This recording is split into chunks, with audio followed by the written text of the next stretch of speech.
absolutely essential for students in your generation to understand the difference between democratic capitalism, socialism, communism, etc. You could have gotten by really not knowing that much about these different philosophies a few years ago. But now, according to the most recent polls, Americans your age, up to about 40, believe that some form of democratic socialism is to be preferred to whatever has gone before. So you should know what democratic socialism is. You should know what communism is and how they differ. You should know what capitalism is, democratic capitalism, and so forth. You should know what we've had in this country and where it is likely or possible that we're headed, okay? And it's up to you. Your generation is going to make this choice sometime in the next 20, 30, 40 years, okay? Maybe even this year.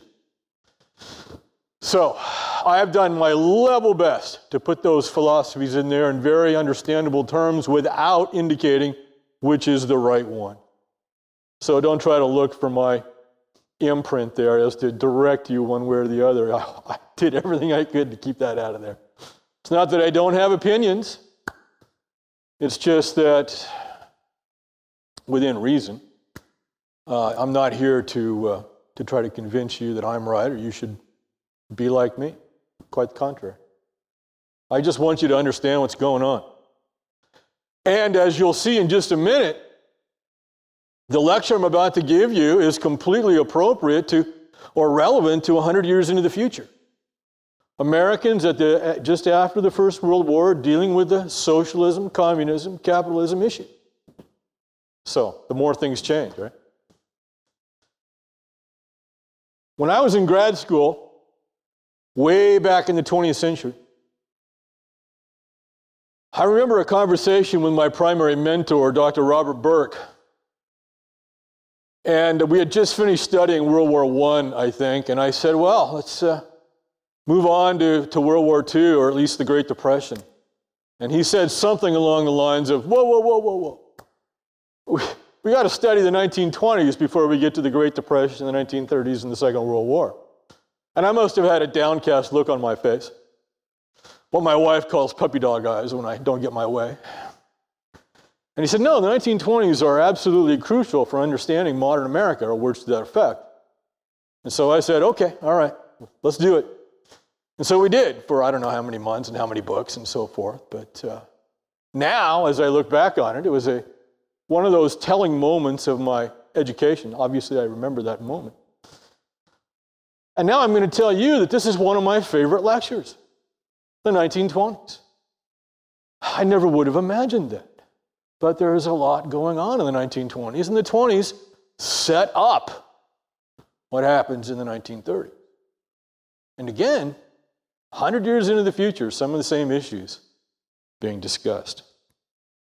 The 1920s in America, suffragettes, poverty, reaction, and racism.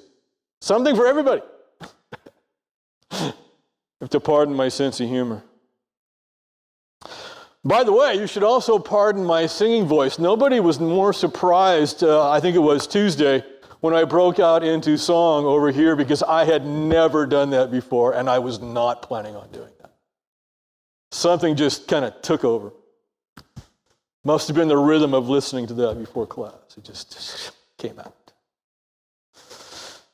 In fact, in church, I try to sing right at that level where you're actually contributing, to the song, but you're not bothering anybody around you. It's an art form. For several decades before 1919, some Americans, angry about poverty and inequality in America, had been openly advocating the creation of a socialist state.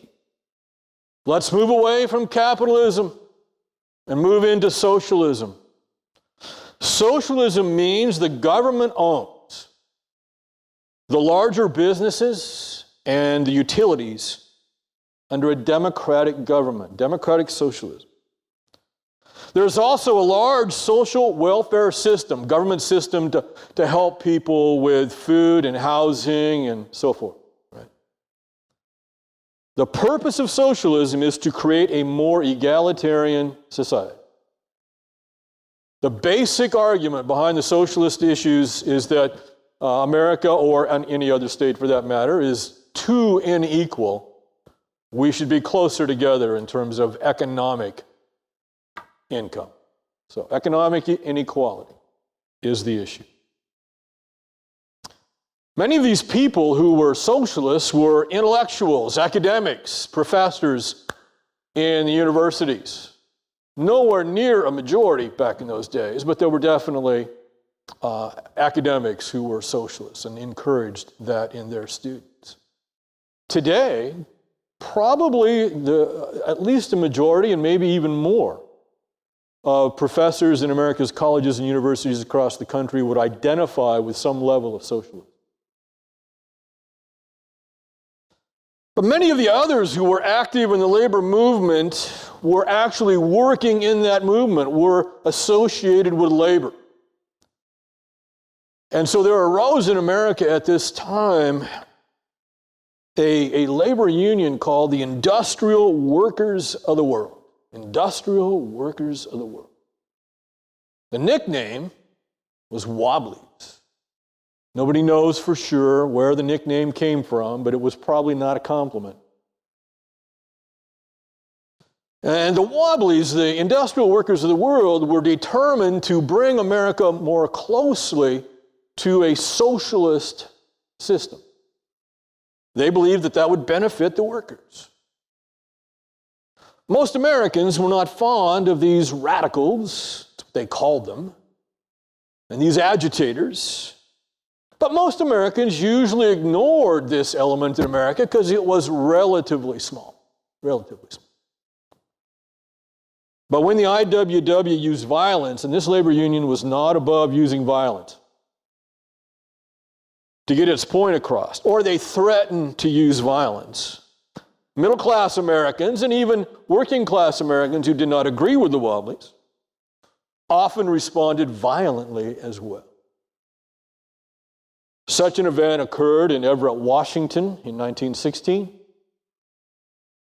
and in Centralia, Washington in 1919, and all across mining and timber towns in the West especially, but also some in the East. And so the Wobblies, the industrial workers of the world, were trying to bring about some kind of socialist revolution. And they were willing to use violence to see it done. When America entered the Great War in 1917, right in the middle of this period, the socialists and radical labor unions were hostile to the war effort. And this was a political miscalculation on their part, because this made them seem unpatriotic. And so the vast majority of the American people who already didn't really appreciate them turned even more against the radical labor movement in America. It was seen as even treasonous. And that's one of the criticisms today of socialism, is that it's un-American. Socialism then, during the war and just after, became virtually synonymous with treason. Attitudes in America hardened towards the communist/socialist agitators. After the war, American fear of communism and socialism resulted in what was called the Red Scare of 1919 to 1921. Red is the color of communism. Anytime you look at a map that demonstrates communist countries, it's almost always in red, okay? So red, the red menace means the communist menace. And then socialists are seen as pink, almost red, see? So read that description again and you'll understand why. So we have the Red Scare of 1919, 1921, right after the end of the First World War. And by the way, looking ahead, after the Second World War, we're going to have another Red Scare. It's generally goes by the term of McCarthyism, but these two Red Scares occur right after both major wars, and they have a lot of things in common. But right after World War I, Americans feared that they would lose here at home what they had just fought a war for others for in Europe, specifically freedom. And this is one of those situations, and again, it's completely relevant today, where freedom on the one hand and equality on the other are competing ideas. It's absolutely essential that you understand that to create the kind of equality that a socialist would have, you have to take away the freedoms of many Americans in order to enforce that. Okay? You have to make your own minds up as to whether that trade for freedom and equality is worthwhile, or if there's something more dangerous about that. Your call. The only guide you'll have is history.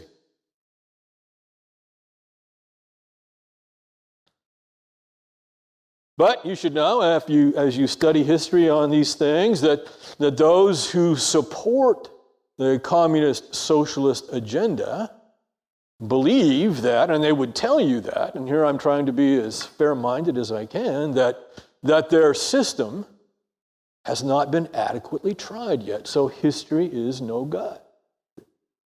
We have to do it right before we can judge it. Okay? And then my last extrapolation of this argument is, well, it's been tried a lot of times and always been found wanting.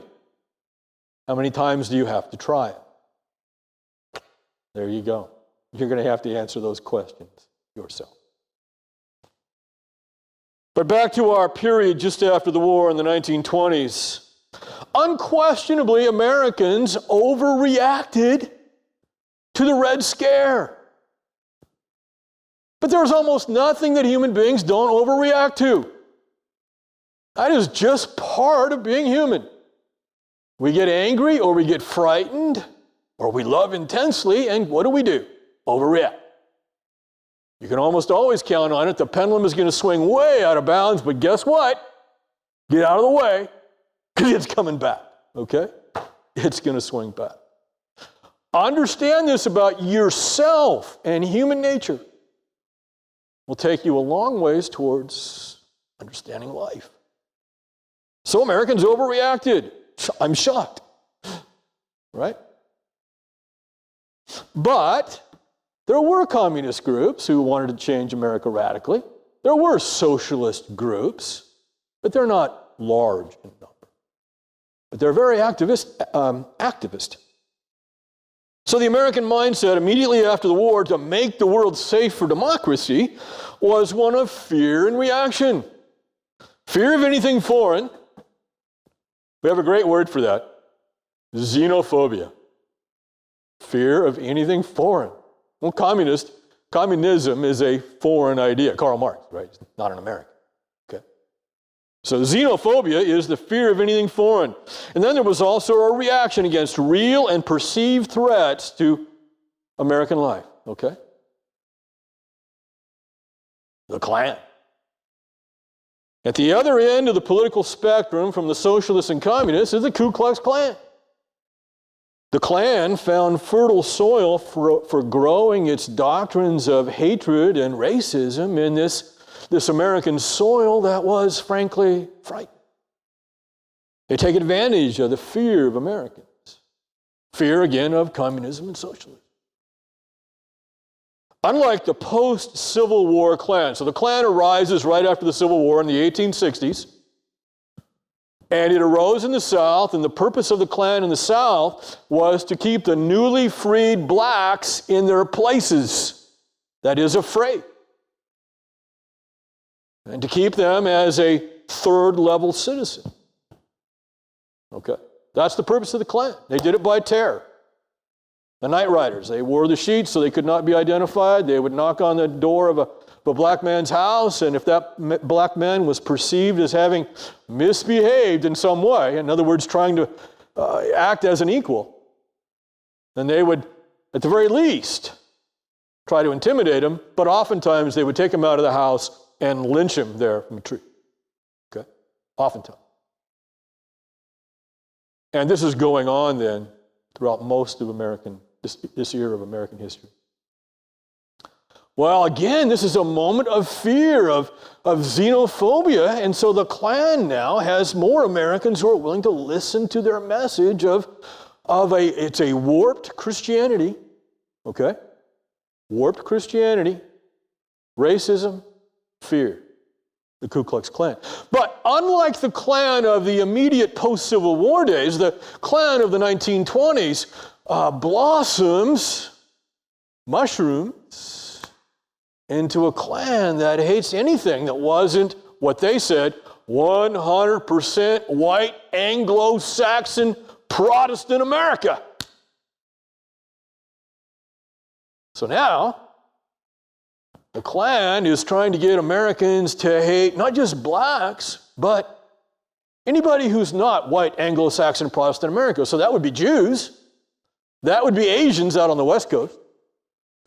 That would be Hispanics. Catholics. They're not Protestants. See? So I like to say, and listen to me carefully here now, that the Klan of the 1920s was an equal opportunity hater. The only people they liked were the ones just like them. Ku Klux Klan. And don't think the Klan was only popular in the South. You can't wash your hands of the Klan that easily. The Klan was very popular in the Midwest, Indiana, etc. The Klan was very popular out west in California. And yes, the Klan was very popular in Oregon. In 1922, the people of Oregon elected a governor who had outright and obvious Klan support. He wasn't himself a Klansman, but everybody knew that the Klan was supporting this man. Klansmen were skilled propagandists. They used patriotism and, as I said, that warped brand of Christianity to appeal to people who were fearful that America was changing too quickly. It was becoming too foreign. Fortunately, the popularity of the Klan ebbed away through the 1920s, mid-1920s and on, as it was clear that the socialist communist threat wasn't as pervasive as people feared right after the war. Okay, then the animating factor for the Klan begins to go away. But the racism that had fed the Klan, that doesn't go away.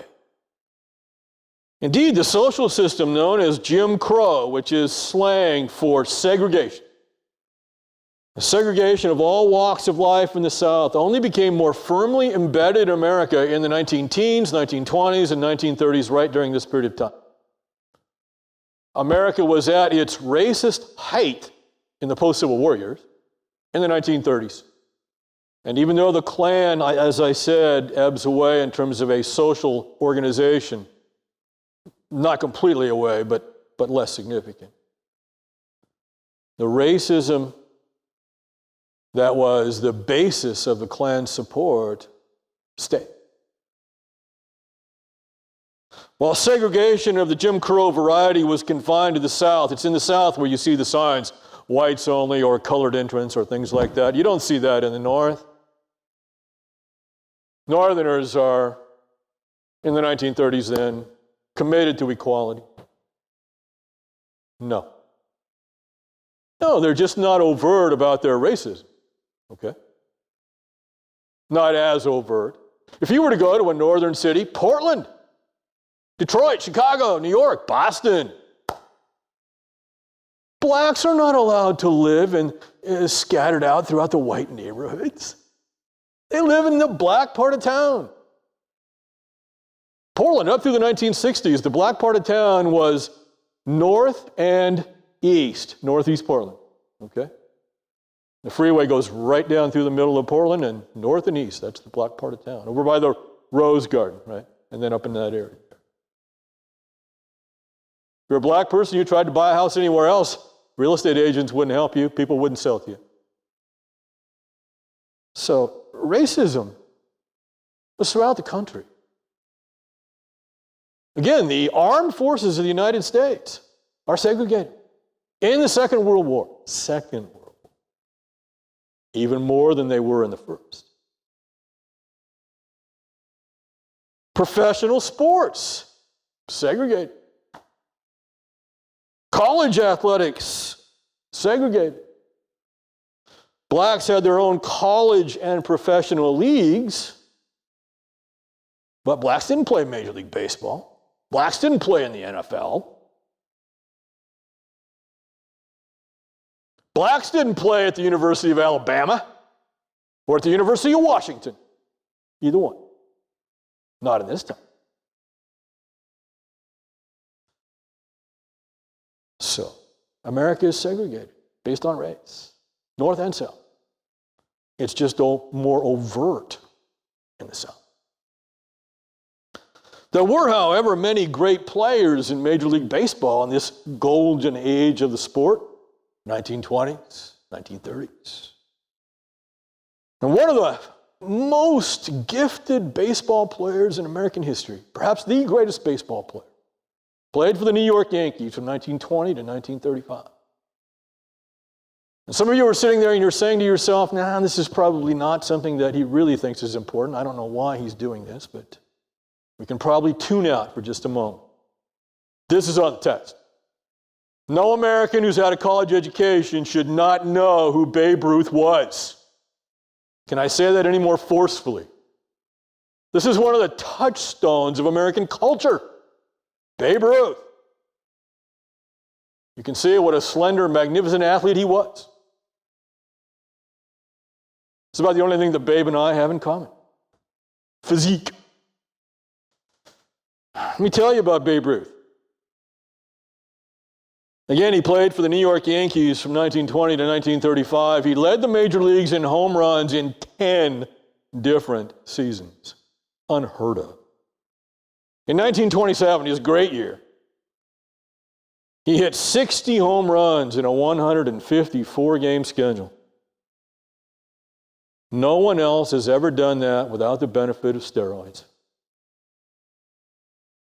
Babe Ruth's idea of steroids was a beer between innings and a hot dog when he got hungry. But that's not all. Before Babe Ruth was traded to the New York Yankees, he was a pitcher, a left-handed pitcher. Yes. And twice for the Boston Red Sox, he won 20 games. 20 games. If you win 20 games as a major league pitcher today, you will win the Cy Young Award because it's so rare. That is the best pitcher of baseball. Throughout his entire major league career, Babe Ruth, for his lifetime, hit .342. Now, I know that for most of you, not baseball fans, that doesn't mean a whole lot. That is fabulous. Generally speaking, the more home runs you hit, the lower your batting average. Today, if you hit 40 home runs and hit .250, that's 1 out of 4 hits, you are a superstar, okay? You could carry Babe Ruth's travel bag with those kind of numbers, but that's about it. And this includes all 22 of his seasons. When he was an old man and still playing baseball and still hitting the ball out of the ballpark, he would hit the ball into right field, and he was so slow in running that the right fielder would catch the ball and throw him out at first base. Still hit .342, lifetime. Today, if you hit .342 for a season, one season, you'll probably win the batting championship. That is, you'll be the best hitter in that league, right?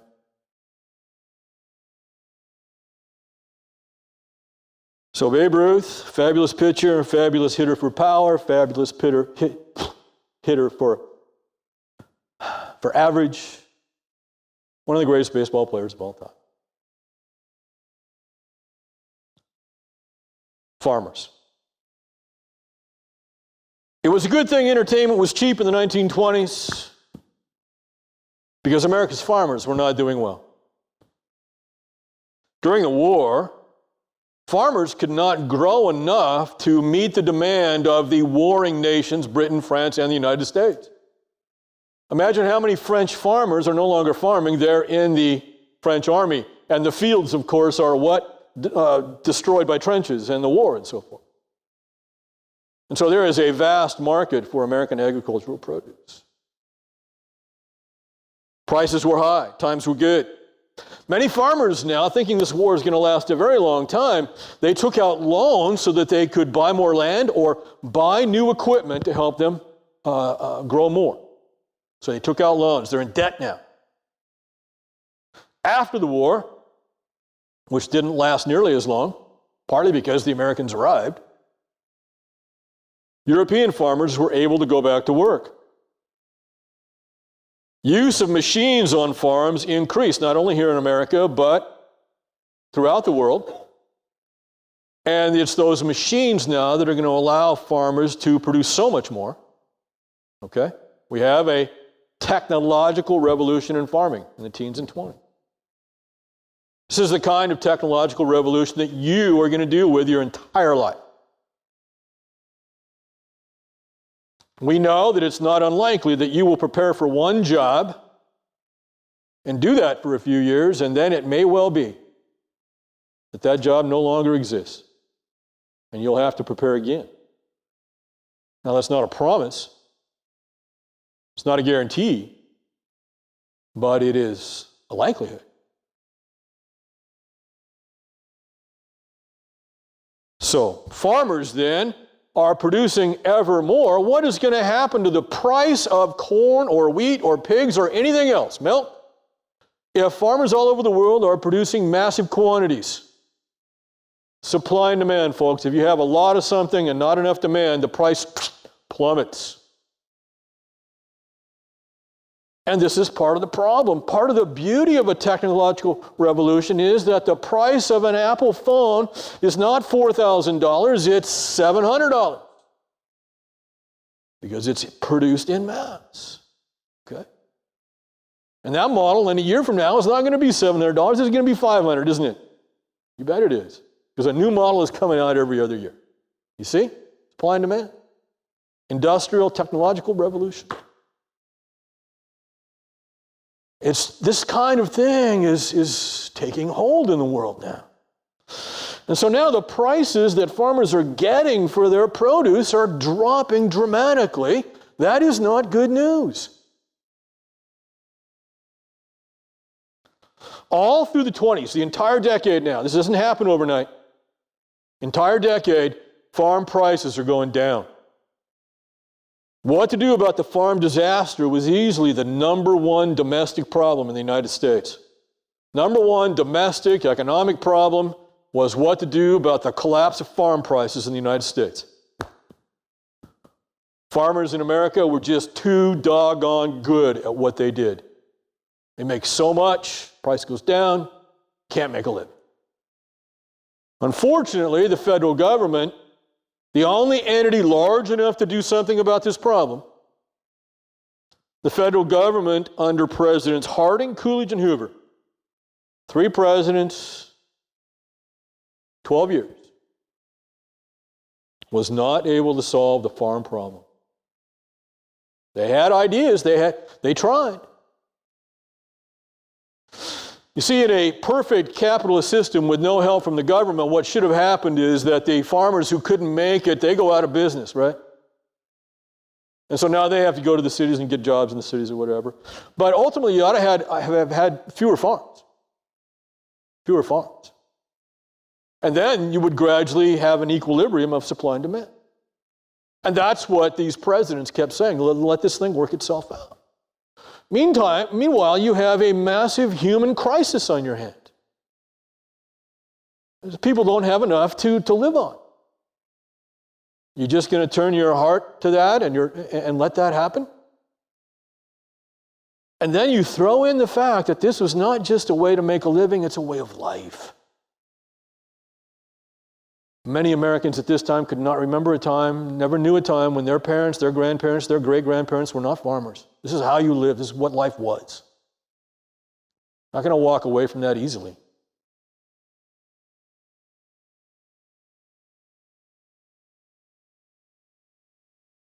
So what we call this then is that the farmers in America, the vast majority of them, they don't make enough money. This is a lack of purchasing power. You have a lack of purchasing power. It's self-explanatory. You don't have enough money to buy much of anything. You don't have enough money to buy the goods that are coming out of those new factories in the 1920s, those washing machines and those radios and those Model Ts, those Fords, whatever. Gradually through the 1920s, farmers are participating less and less and less in the American economy. And this is a time when farmers make up 1/3 to 40% of the American people. Today it's 2%. Okay? So now you've got a large percentage of the American people suffering.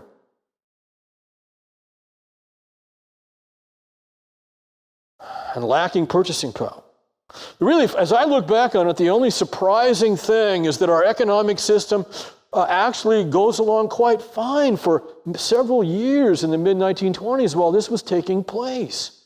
To me, it seems like this should have all fallen apart in 1925 or 1926, but it doesn't.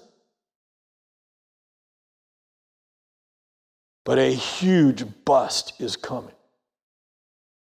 And it's not just because of our inability to deal with the farm problem, but that's a major part of it. You simply could not leave 1/3 of the people in the United States out of the economic system without that economic system blowing up. I'll give you one statistic, not going to put it on the test, but this will absolutely demonstrate what I'm talking about here. From 1920 to 1930, 10 years. The amount of acres under cultivation went up slightly, so it did not happen that farmers quit farming. The amount of acreage under cultivation is a little bit higher in 1930 than it was in 1920, in spite of all the trouble. But the amount of money that farmers made from their farms dropped from $21 billion in 1920 to $12 billion in 1930. So farmers have lost almost, 45% of their income in that 10 years. Now, I know that most of you are thinking of a really nice job when you get out of here in 3 or 4 years. So let's call it 2025. How many of you think you're going to be making substantially more in 2035 than you are when you start in 2025? You guys are optimists, aren't you? Come on, 10 years of working hard? Sure you do. You think you're going to be making more money. Okay. I hope you are. That would be the American dream, or at least part of it, that you're doing better every 10 years or so, right? Okay. I know your parents are absolutely desperate for you to do better in those years because you got to move out of the basement sometime. And unless you're doing better, you're not moving. I said that earlier, that was as funny as I got, but I think that was better, don't you think? Yeah, okay. So, farmers, their income is just evaporating. When is this going to stop? And in 1930, they could say to themselves, this is really horrible. This looks like we're going into one of those recessions that occur every once in a while, maybe even a depression like we had back in the 90s, 1890s. In 1930, they're not sure. The times are horrible. That they know. What's going to happen? And so when you can't pay your mortgage for your new equipment or for your new land or whatever that you have purchased, or you just can't even pay your bills, then you're going to get foreclosed on, folks. The sheriff is going to come knock on your door and say the bank is foreclosed on you, the judge has made a decision, and this farm is going up for sale in 2 weeks. And you're done. The women's movement. In the midst of the Great War, the women's suffrage movement, led by Carrie Chapman Catt and Alice Paul, drew ever closer to accomplishing a goal that women had been organizing for an entire 2 generations, since the 1840s, since the Seneca Falls Convention of 1848. And of course, women had wanted the vote before that, but that was when they came together and actually began to organize it for. And in the midst of the Great War, President Wilson was opposed to giving the vote to women, but women demonstrated their patriotism and loyalty to the war effort so that Wilson changed his mind. Women should be rewarded for their support of the war. This is his rationale. And so he threw his prestige behind getting the 19th Amendment passed. But if it hadn't been for the women's movement putting pressure on Wilson, that never would have happened. So Carrie Chapman Catt, Alice Paul, and thousands and thousands and thousands of women, and a lot of men as well, but mainly women. They saw the 19th Amendment passed. President Wilson then, again, supporting this change. This is the Susan B. Anthony Amendment after the woman who had led the beginning of this crusade, Susan B. Anthony. So finally, in 1920, the 19th Amendment passed all the states and became law. Women had the vote. And this is one of the great moments in American history for the progress of equality. I've been emphasizing how blacks in America during this period of time had actually lost a lot of status in terms of equality. But women now get to vote. Now women have to be courted by politicians. Politicians have to say things that will convince women to vote for them. You see? That's power. 1920. The decline of Christianity. In the 1920s, there's another major change in America. This is when the acceptability of Christianity in the public sphere began to decline. Now, it's not going to be a straight descent. In the 1950s, late 40s, 50s, after the Second World War, you're going to see Christianity come up again in terms of the common culture. But it begins a descent in the 1920s that ultimately is going to see it today as, whereas Christians are seen as a minority subset instead of the dominant force in the culture. By the 1920s, new theories of man's origins, Darwin's evolution, Herbert Spencer's theories, had drifted down to the average man and woman. So the average American is occasionally talking about, or at least aware of, this idea of evolution by the teens and 20s. And many of them thought that human beings no longer needed God because Darwin and Spencer had explained origins of mankind.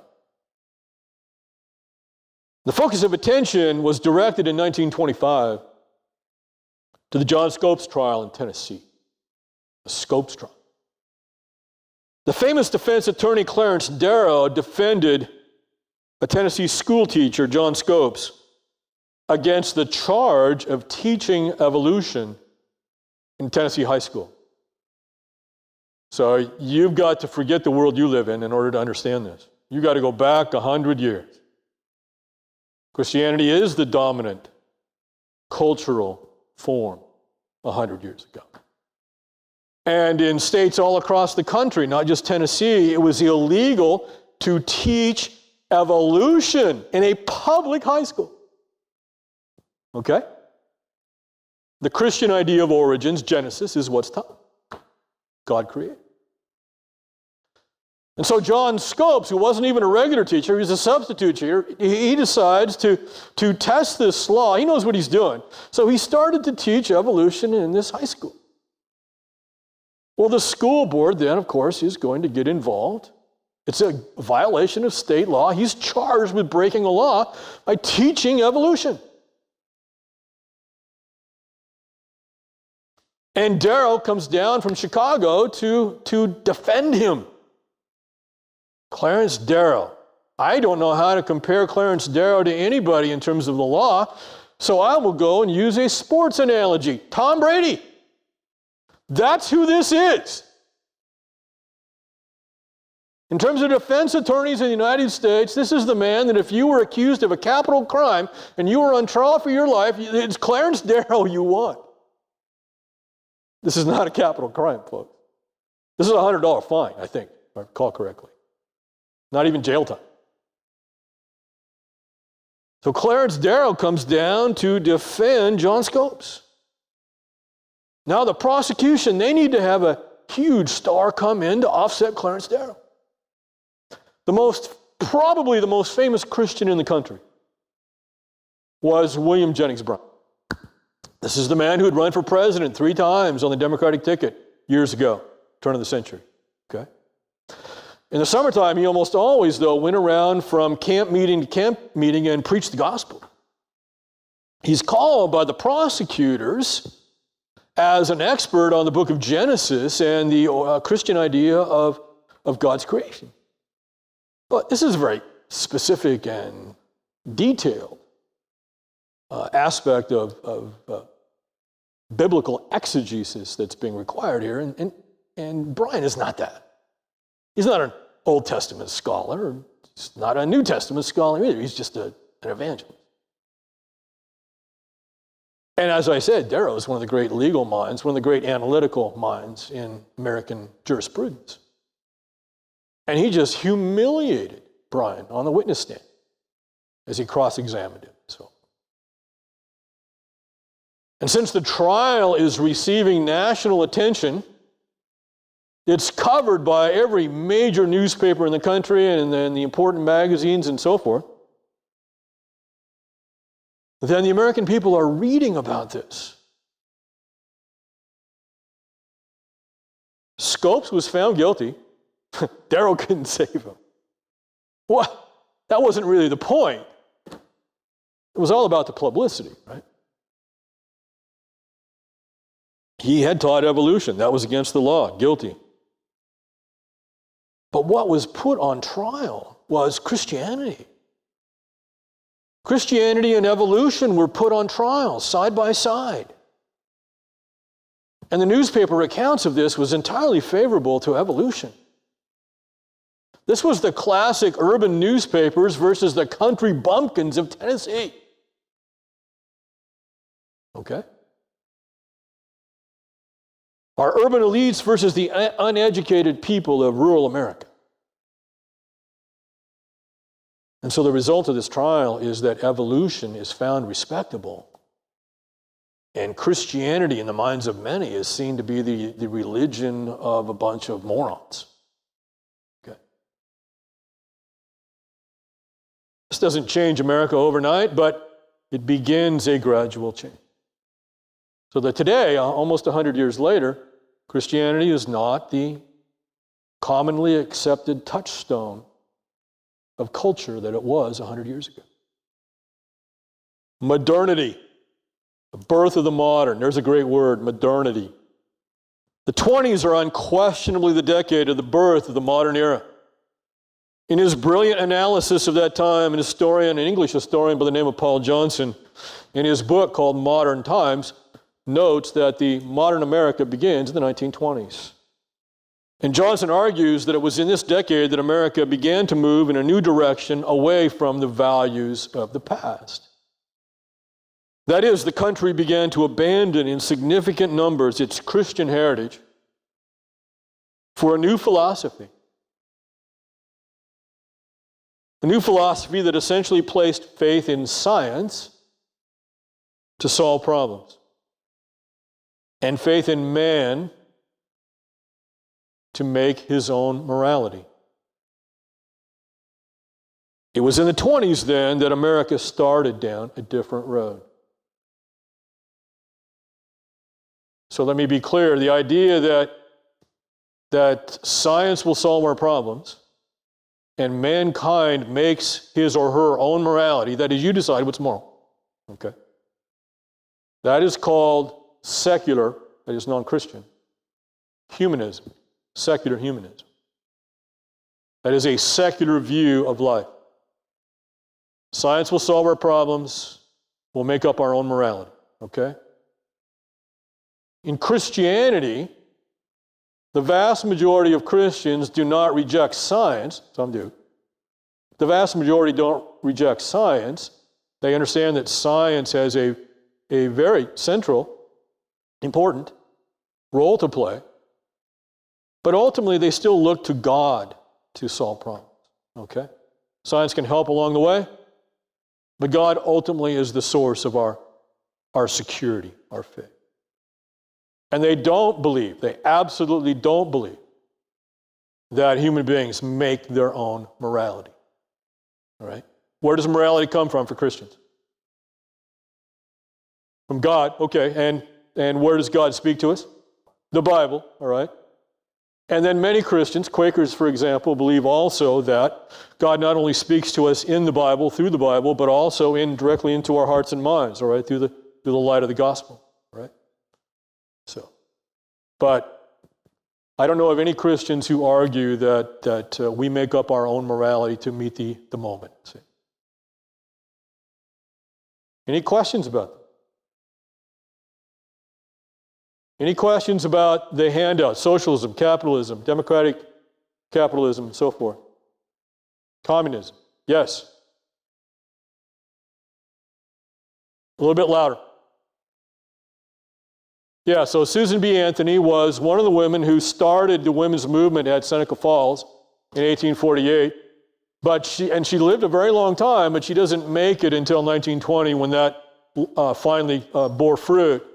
Alice Paul and Carrie Chapman Catt did, however, survive that long, and they were the leaders at that point. But it's called the Anthony Amendment out of honoring her for leading the beginning of this movement, okay? All right. A lot of sports enthusiasts, especially baseball, see the 1920s and 1930s as the golden age of sport, okay? Anybody else? All right, I'll see you next time. Thank you.